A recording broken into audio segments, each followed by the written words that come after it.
Bismillahirrahmanirrahim. Assalamualaikum warahmatullahi wabarakatuh.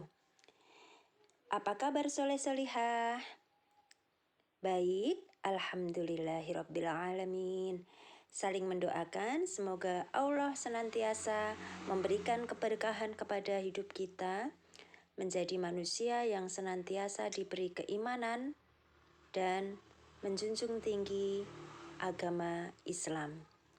Baik anak-anak, untuk semakin mencintai agama kita dan Rasul pembawa risalah agama Islam, maka kita lanjut mempelajari tentang Sirah Nabawiyah. Kali ini kita akan membicarakan tentang upaya-upaya lain yang dilakukan oleh kafir Quraisy untuk menghentikan dakwah Rasulullah Shallallahu Alaihi Wasallam. Ya anak-anak, kita awali dulu dengan doa sebelum belajar. Bersama-sama didahului dengan bacaan ta'awud. A'udzu billahi minasyaitonir rajim. Bismillahirrahmanirrahim. Rabbi zidni ilma warzuqni fahma. Amin. Baik soleh-solihah, kita lanjut pada slide berikut ini. Kalian masih ingat pada video sebelumnya sudah ustayangkan tentang beberapa penawaran yang diberikan oleh kaum kafir Quraisy atas inisiatif atau atas ide Abu Jahal.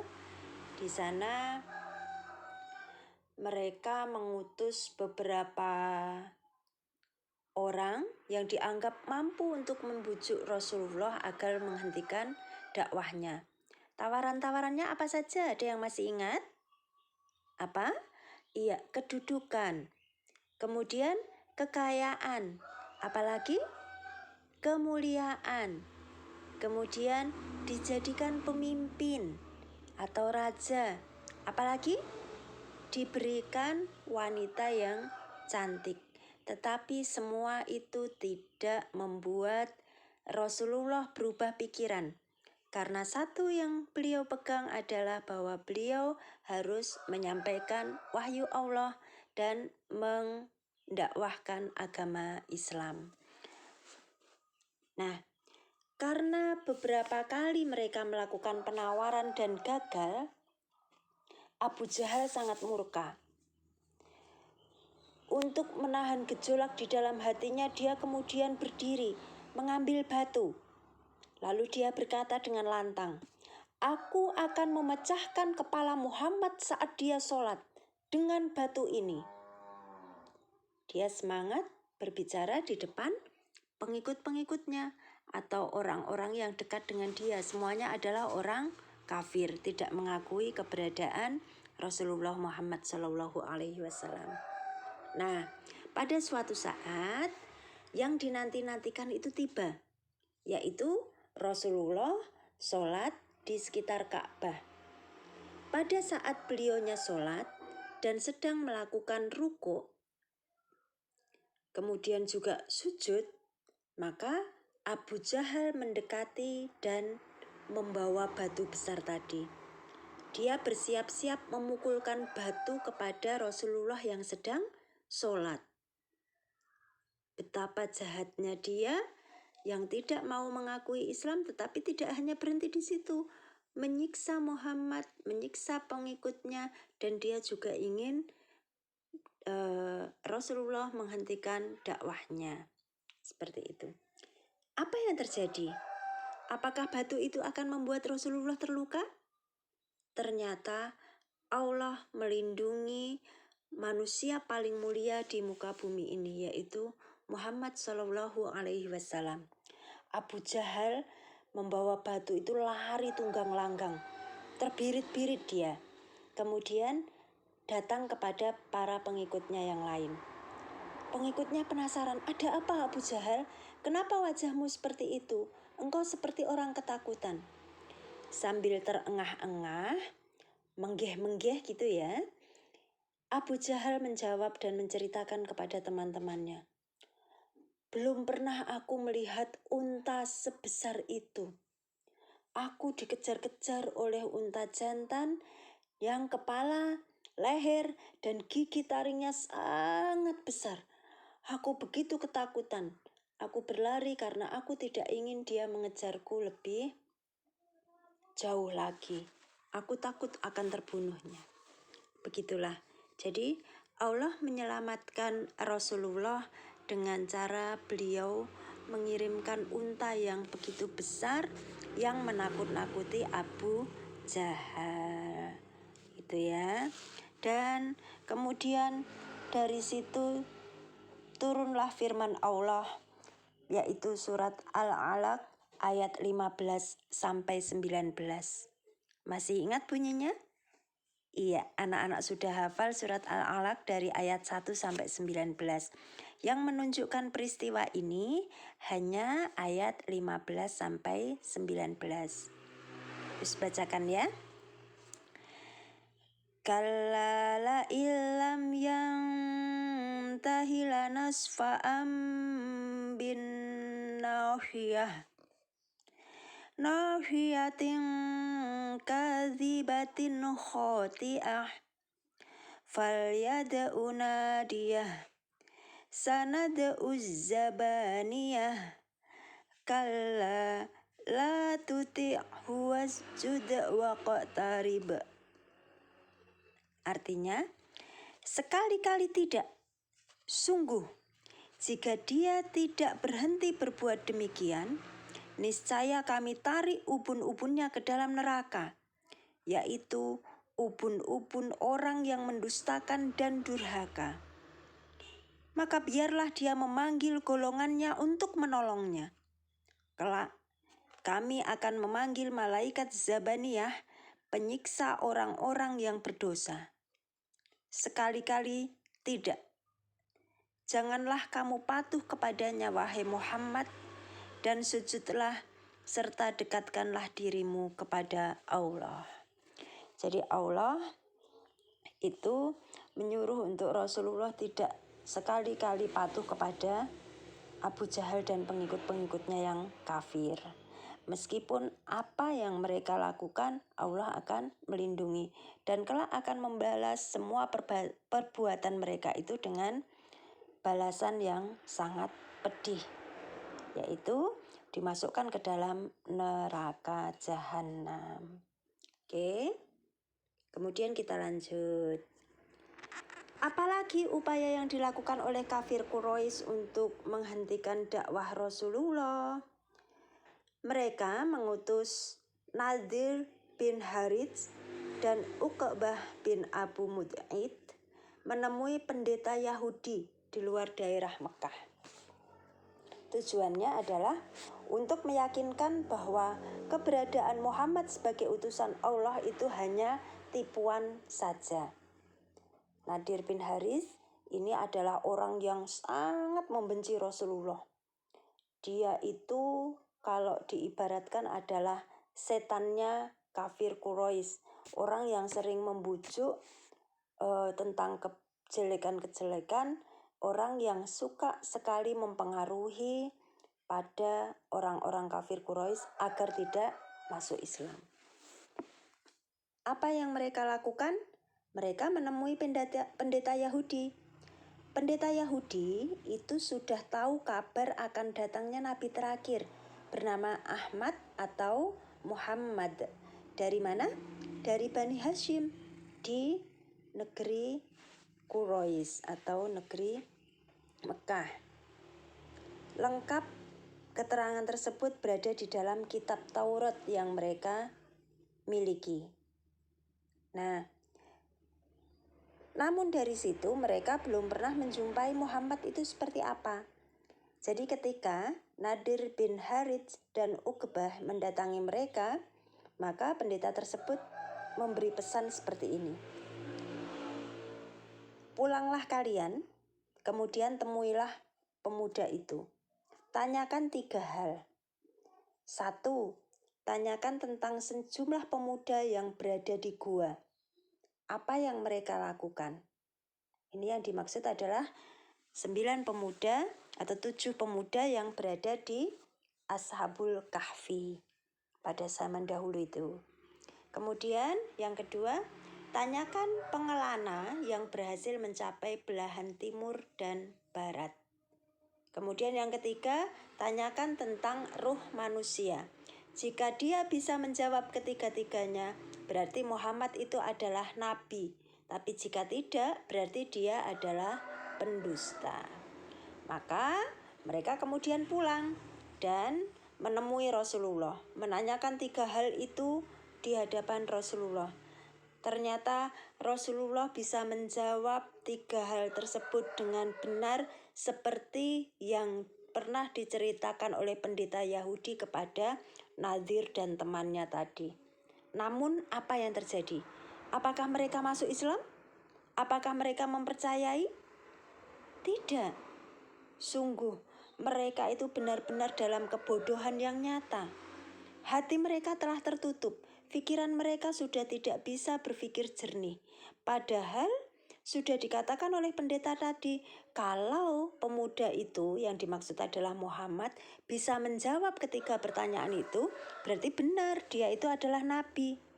Dan nyatanya Muhammad memang benar-benar bisa menjawab. Namun, lagi-lagi hati yang telah tertutup itu membuat orang Quraisy tadi, orang kafir Quraisy tadi tetap kafir. Tidak mau mengakui bahwa Muhammad sebagai utusan Allah. Mereka tetap ingkar. Oke, kemudian upaya yang ketiga. Upaya yang ketiga itu adalah melarang semua orang mendengarkan bacaan Al-Quran. Nah, kenapa demikian?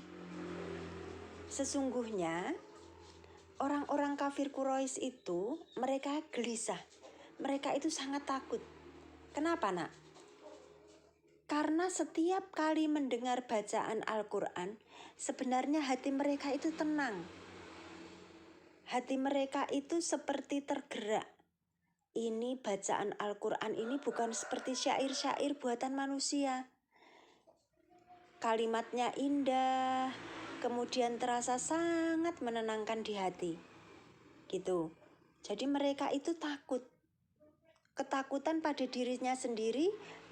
Kak, jangan-jangan kalau aku sering-sering mendengarkan Al-Quran yang dibacakan oleh Muhammad dan pengikut-pengikutnya, ini nanti aku akan bisa ikut ke dalam agama Islam.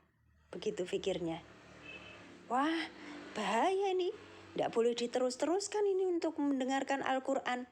Maka mereka kemudian melarang semua orang kafir Quraisy dan orang-orang di sekitar mereka untuk mendengarkan Al-Quran. Biar tidak kepincut dengan agama yang benar, yaitu agama Islam. Ada suatu kisah yang unik. Ada Abu Sufyan, ada Abu Jahal, dan Akhnas bin Suraik. Mereka itu ternyata sering secara sembunyi-sembunyi mendengarkan bacaan Al-Quran di tengah malam. Pada saat Rasulullah membaca Al-Quran di tengah malam, mereka itu sembunyi-sembunyi mendengarkan bacaan Al-Quran. Tetapi ketiga-tiganya itu tidak saling tahu. Jadi Abu Sufyan itu mendengarkan dari suatu tempat. Kemudian Abu Jahal mendengarkan di tempat yang lain. Abu Sufyan tidak tahu Abu Jahal tidak tahu. Kemudian ada juga Akhnas bin Suraik, itu juga mendengarkan bacaan Al-Quran.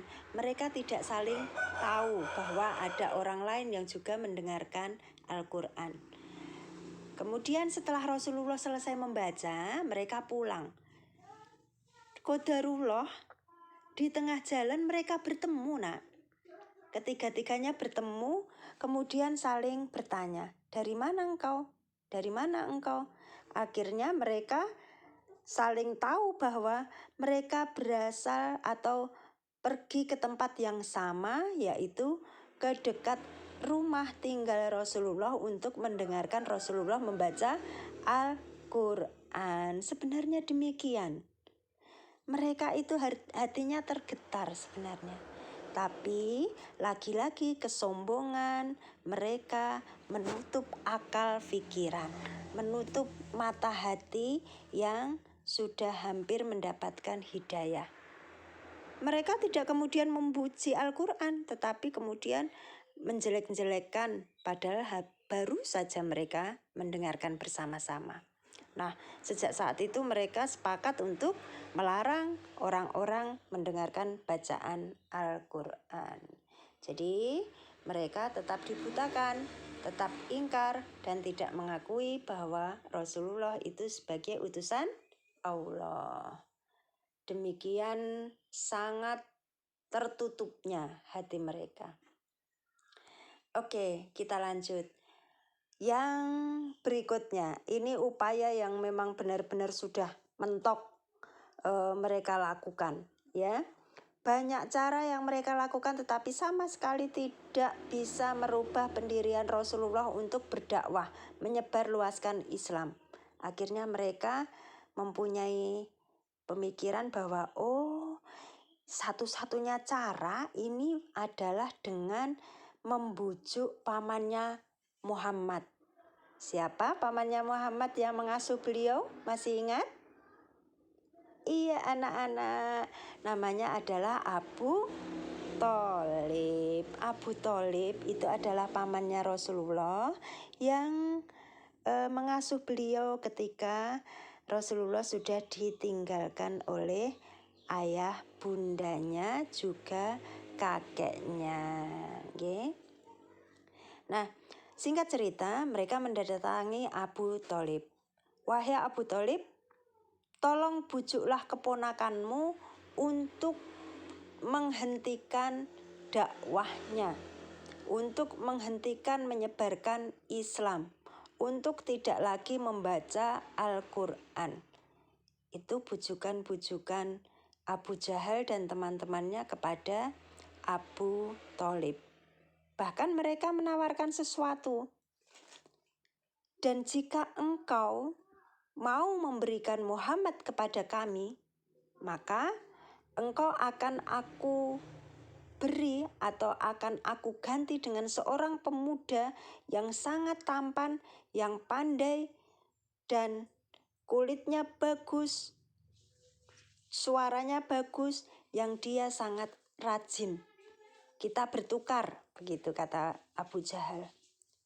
Abu Thalib berpikir, kemudian berkata, kalian ini menawarkan sesuatu yang lucu padaku. Padahal saat itu Abu Thalib belum masuk Islam. Tapi karena sayangnya kepada Rasulullah, dia menjawab dengan tenang. Kalian menawarkan satu hal yang lucu padaku. Kalian meminta Muhammad untuk kalian bunuh. Kuserahkan kepada kalian kemudian untuk kalian bunuh. Dan kalian akan menggantikan orang menyerahkan kepadaku untuk aku beri makan di sini. Aneh pemikiran kalian, seperti itu. Kira-kira begitulah bahasanya Abu Thalib menjawab Abu Jahal. Kemudian ditambahkan, sekali-kali aku tidak akan pernah melarang keponakanku untuk menyiarkan agamanya. Biarkan saja dia berdakwah, aku tidak akan melarangnya. Kesal sekali Abu Jahal, mereka kembali ke rumah dengan tangan hampa. Tidak bisa membujuk pamannya Rasulullah untuk menghentikan dakwah.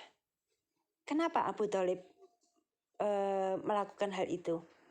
Kenapa Abu Thalib sangat sayang pada Muhammad? Karena memang kasih sayang Abu Thalib kepada Muhammad itu melebihi putra-putranya sendiri. Bahkan kalau kalian masih ingat, waktu Abu Thalib mau berdagang, saat itu usia Muhammad baru 12 tahun, beliau tidak tega meninggalkan Muhammad, maka diajak berdagang. Seperti itu. Karena Muhammad itu adalah anak yang sangat rajin, santun, kemudian suka menolong, tidak pernah berbohong, malu. juga tidak suka berebut makanan seperti anak-anaknya yang lain. Gitu. Jadi perilakunya itu sangat mulia dan itu yang membuat Abu Thalib sangat menyayangi Rasulullah. Jadi meskipun Abu Thalib belum masuk Islam tetapi dia tetap mendukung dan menyayangi Rasulullah Muhammad SAW. Bagaimana kisah selanjutnya setelah Abu Jahal gagal dalam berbagai upaya menghentikan dakwah Rasulullah? Nantikan tayangan video-video berikutnya ya. Demikian anak-anak yang bisa Ustazah sampaikan, mudah-mudahan bisa kalian terima dan bisa kita pahami sehingga mendekatkan kita kepada Rasulullah, memperbesar kecintaan kita kepada Rasulullah dan mampu meneladaninya. Sekian, banyak salah kata dari Ustazah minta maaf yang sebesar-besarnya. Akhirul kalam, wabillahi taufiq wal hidayah, waridha wa inayah, wassalamualaikum warahmatullahi wabarakatuh.